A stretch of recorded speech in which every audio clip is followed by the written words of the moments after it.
estou aqui com dois especialistas, dois economistas, e nós estamos tratando tecnicamente da questão econômica brasileira. Aqui não tem político, então não há viés político no entendimento que estamos tendo aqui e levando a você. Inclusive, a gente está falando de maneira muito didática para as pessoas de casa entender. Quero parabenizá-los e agradecê-los por isso, viu? Vamos lá. Estamos, portanto, em recessão. Em período de recessão, como se deve viver? Isso aí você tem que apertar os cintos. Você tem que apertar os cintos. As pessoas, se têm dívida, têm que pagar as dívidas. Ah, mas eu não tenho condição. Priorizar isso. Você tem que priorizar. Eu também dou aula de educação financeira e a gente sempre fala, gente, não existe nada impossível. Só a morte é que é impossível. Mas se você tiver a condição de fazer uma educação financeira, um planejamento, chamar a família, gente, olha, esse negócio de uso de celular, esse negócio de deixar a luz acesa, esse negócio de sair toda hora de carro, esse negócio de você ficar comendo coisas que são muito mais caras, ficar comprando roupa, você é atraído pela sociedade de consumo. Nós temos que mudar. Os tempos mudaram. Entendeu? Então, isso tem que tratar com a família, não pode ser isolado. Você tem que chamar a família, sentar e falar assim, olha, gente, nosso é o seguinte, a nossa renda familiar é 100, os nossos gastos são 110, esse 10 nós estamos tomando emprestado e estamos pagando o juro mais alto. Então, nós temos que fazer isso, porque a tendência é o juro cada vez subir mais. A dificuldade para você tomar crédito hoje vai ficando cada vez pior, porque o banco vai selecionar as pessoas. Então, se você é um risco muito grande, o banco não vai te prestar. Você sabe que eu tenho um exemplo. Eu estou pagando o consórcio do meu carro, eu estava pagando até meados do ano passado cerca de R$620. A última prestação que eu paguei agora no mês de março estava em 705. Então, você vê, aumentou R$85. Sim. Então, você fala, bom, então eu vou tirar da onde? Então, a pessoa tem que dizer, toda vez que você tem um aumento, vai dizer, eu vou tirar da onde? É isso que tem que ser feito. E sendo que há cerca de uns 3 anos, ela vinha ali no mesmo patamar dos 600, 610, 615. Mas é o consórcio de automóvel? Consórcio de automóvel. O carro, ele está caindo à venda e o preço está aumentando. Pois é. Né? Então, é aquela questão do paradoxo, né? Então, você, poxa, teoricamente teria que baixar o preço para vender? Não. É exatamente. Você, às vezes, fica refém de uma indústria, que uma indústria que foi beneficiada nos anos passados com desoneração de impostos, agora, na hora de colaborar, não vai colaborar. Então, de onde não vem nada, não espera nada mesmo. Não é para vir nada. Então, o governo tem que tomar as decisões, independentemente dessas questões. Como a gente não tocou aqui, mas é importante evitar a tal de contabilidade criativa, né, que foi adotada na política. Você usando o BNDES como instrumento que não deveria ser utilizado, ou deveria ser utilizado dentro da linha. Eu quero desenvolver a indústria, então eu vou investir. Então, nesse diapasão é que você vai estar enfrentando esses problemas. A questão é que no contra-cheque você vai ver a diferença. Porque com a queda da renda vai aumentar o desemprego. Às vezes você não está empregado mais, não é nem questão de você administrar. Então, é muito importante hoje essa conscientização, porque essa economia que você vai fazer hoje pode ser útil amanhã. E é hoje que você tem que começar a fazer, porque a expectativa ela vai trabalhando assim. O que eu estou tomando de decisão hoje vai influenciar amanhã. E eu já tenho que estar preparado, porque senão vai dar o desespero, né? Hoje você está olhando lá o seu consórcio e fala assim, poxa vida, eu não tive esse aumento de salário. Como é que eu vou fazer? Né? Então as pessoas têm que se preparar antes que o problema aconteça de uma maneira... E aí vem o que o Marcos nos disse aqui. Se você pode, então, quitar esse consórcio, quite. É isso? E outra coisa, aí você vai procurando, vai selecionando onde é que você pode mexer. Então, por exemplo, se você gasta com comida, o que você gasta? Será que você sabe o que é essencial e supérfluo? Porque geralmente quando você vai gastar, a pessoa vai, mas eu gasto tanto. Mas vem cá, é tudo essencial ou tem supérfluo?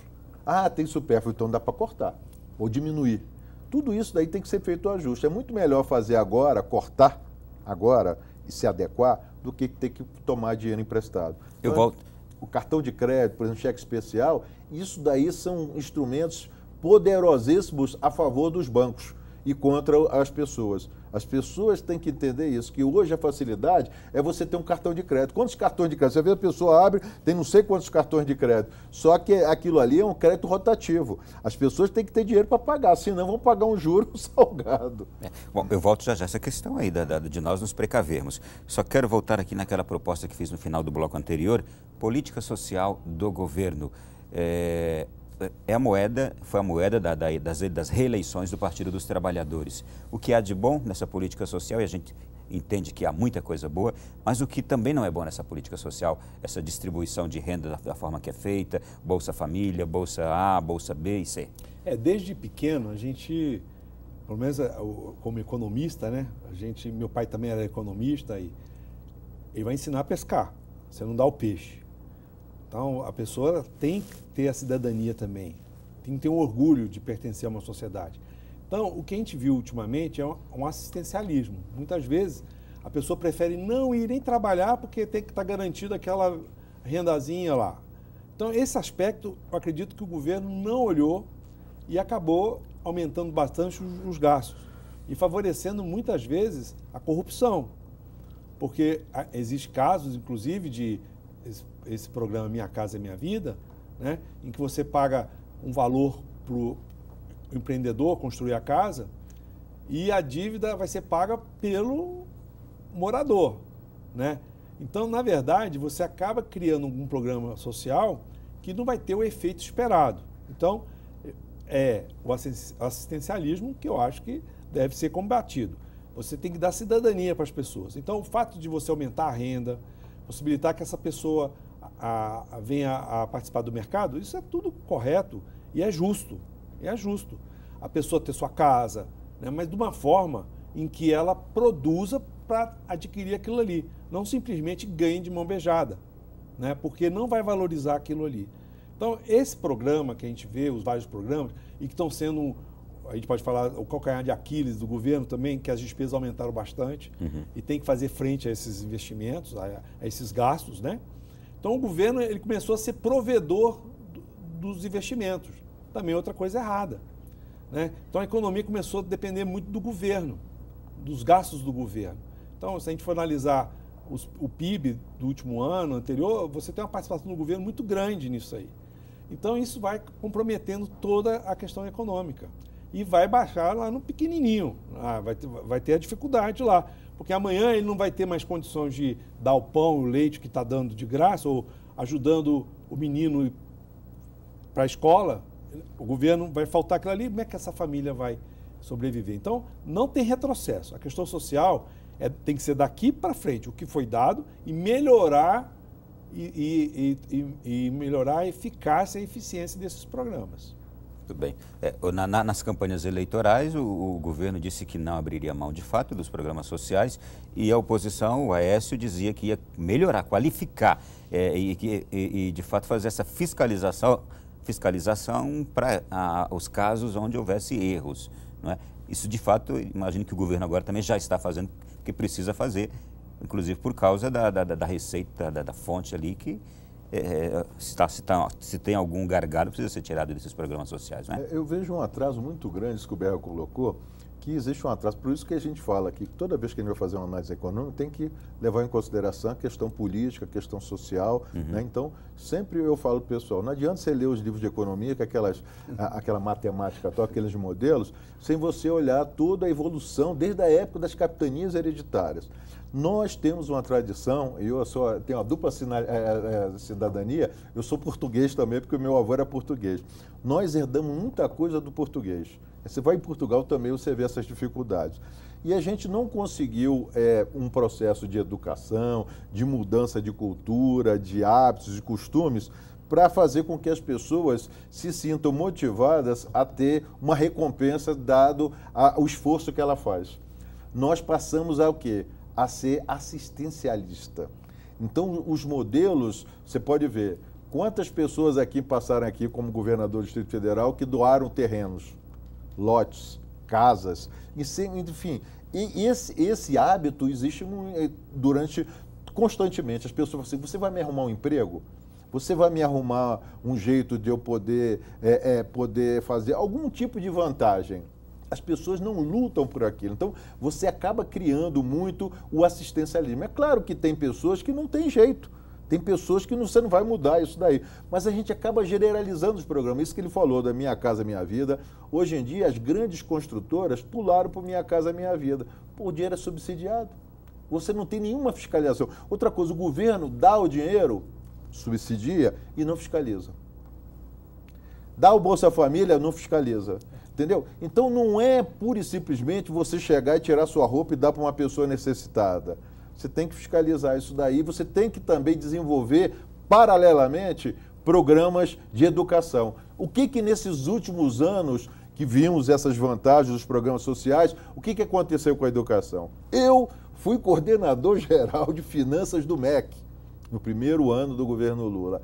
Eu via quanto dinheiro que não chega nas escolas, fica no meio do caminho.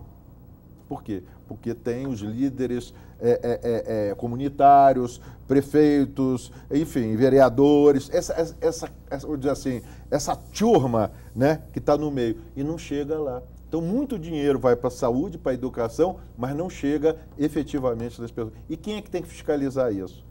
Então, a gente não consegue fiscalizar, fazer um termo que é muito utilizado em inglês, follow-up. É justamente fazer esse acompanhamento de perto. Então, isso acontece em todos os momentos. Então, eu acho que isso, daí que você perguntou, o que a sociedade podia fazer? Infelizmente, quando você vê uma pessoa se dando bem nisso daí, o que ela fala? Como é que você conseguiu isso daí? Ela mesmo ajuda a disseminar essas práticas assistenciais que são nefastas e nocivas à sociedade. Como é que nós vamos construir uma sociedade se você vê uma pessoa corromper? Como é que eu vou participar dessa corrupção, em vez de você combater? Se um colega nosso lá, eu sou funcionário público aposentado, um colega lá não pagava o imposto de renda, aí o outro fala, como é que você conseguiu esse recibo? Quer dizer, a gente acaba disseminando. Então, tem coisas que nós podemos fazer, combater isso daí. Então, como o seu programa aqui é assistido por muita gente, eu imagino que nós podemos mudar. É justamente dizer um basta, um não a esse tipo de coisa. Não adianta reclamar só e simplesmente. Temos que agir. Não podemos ser só passivos, temos que ser ativos. Então, a gente, para mudar isso, demanda muito tempo e você tem que passar do pai para o filho, para o neto, parará. Isso daqui é uma constante. É lavar a louça. Todo dia você não usa a louça e não lava? E esse é um processo também constante. Se a gente não fizer isso, nós não construiremos essa sociedade tão almejada e tão desejada por nós. Vamos lá. Última questão agora para você de casa e para os senhores que estão aqui. Conseguiremos sair desta crise como? E a melhor maneira para sair dela, qual deve ser? Na minha opinião, a sair da crise, ela vai sair de qualquer forma. Para um lado bom, para um lado ruim, nós vamos buscar uma solução, porque é cíclico também. Você tem momentos de crise, momentos de êxito, né, na economia e tal. Mas o problema é credibilidade. Eu vou colocar nesse ponto aí. Então, falar e acontecer. Não é você só num discurso para fora. Então, você trabalhar as expectativas de uma maneira positiva. E aí a gente sai da crise dessa forma. E o nosso governo atual está com essa dificuldade? Dificuldade porque não mostra a realidade. Sim. Né? Ainda continua tapando o sol com a peneira. Né? Então, a primeira questão do governante é assumir o erro, que nós já comentamos aqui, e adotar as medidas cabíveis. Os compêndios econômicos, tal, tem muitas medidas que podem ser adotadas, né, para a solução de algumas situações pontuais. Mas eu acredito que tem que haver uma análise mais ampla. Né? Essa crise não é uma crise só da economia. É como falou, tem a questão social, política, e você deve melhorar cada uma deles, fazer o dever de casa. A mudança começa por você, o cidadão. Então começa em casa. Faz o dever de casa, você vai influenciar o seu vizinho positivamente e não negativamente. Então a crise econômica, ela pode ser até para uns e para outros pode ser até bom. O que é ruim às vezes para um é positivo para outro. O preço da gasolina sobe. É ruim para quem faz transporte, mas o dono do posto de gasolina aproveita lá e põe mais um pouquinho e vai ganhar dinheiro, né? Como aconteceu lá em 2011, quando houve aquela questão das Torres Gêmeas. A empresa, você teve o turismo caindo, aí você teve a indústria bélica subindo. Então, a economia tem essa questão. Se é ruim para um lado, pode ser bom para o outro. Então, a questão é como trabalhar isso, como buscar o equilíbrio de forças. Você favorecer a indústria, que, na minha opinião, é um caminho seguro. Você investir na melhoria da indústria, na eficiência, na desburocratização, trabalhar o tempo em que você demora para abrir uma empresa. É um absurdo. Você fala, não, agora é 24 horas. Não é 24 horas. Ainda continua difícil você ser empreendedor no país. E se você não investir no empreendedorismo, fica complicado. Então, você favorecer o empreendedor, investir na educação, que é importante, mas não é só da boca para fora. Investir mesmo, né? E fiscalizar. Então, eu acho que com esses ingredientes você pode caminhar para a saída da crise. Ela não vai se resolver em 1 ano, em 2 anos, não. As medidas elas vão ser duras e vão demorar. Da mesma forma que quando você vai fazer uma medida que beneficia, quando você vai tirar o benefício, é mais difícil. Você dá o benefício é a coisa melhor que tem politicamente. Para tirar, ninguém quer tirar. E precisa ser feito isso. É fundamental. E o que nós temos visto ultimamente é uma tentativa que pode dar certo, mas ela não passou de tentativa ainda. Eu acho que tem que partir agora para a prática. Bergo, o governo saberá fazer isso, esse governo? Olha, eu vejo que o governo está tendo muita dificuldade. Nós estamos em abril, 4º mês, não aprovamos o orçamento. Tu imagina? O orçamento da União não foi aprovado até agora. O governo ainda está procurando ver de que maneira vai negociar com o Congresso. Quer dizer, então essas medidas, até serem efetivamente tomadas, para serem implementadas, se por acaso passar o primeiro semestre, acabou. Por isso o pessoal diz, 2015 vai acabar. Porque você não tem tempo hábil para você tomar e os agentes econômicos se posicionarem nisso daí. Então, eu acho que tem que tá faltando o quê? Agilidade e sabedoria do governo para poder justamente enfrentar isso daí. Para justamente resgatar a credibilidade e aí as coisas começarem a acontecer. Caso contrário, nós vamos ter que vir várias vezes aqui nos programas aqui e de novo falar nesses assuntos que são desagradáveis, né? Só complementando a parte didática, né? É como se fosse a construção civil, vou falar a construção civil. Você pode contratar alguém para fazer o cimento com enxada lá. Você pode comprar uma betoneira e fazer. E você pode contratar um caminhão de cimento. Está precisando de um caminhão de cimento. Não tem que colocar, não dá tempo para trabalhar com a enxada para fazer o concreto e nem com aquela. Tem que contratar o caminhão com cimento, porque tem que ser rápido e urgente. Muito obrigado também pela didática de vocês. Foi um prazer recebê-los aqui e como os senhores também são homens de bons corações, então eu peço, oremos pelo nosso país e pelo nosso momento que estamos vivendo. Gente, foi muito bom, eu gostei. A você, o nosso muito obrigado também. Fique com Deus, boa noite, bom sono e até a próxima semana com mais um tema importante sendo tratado aqui no Além da Notícia.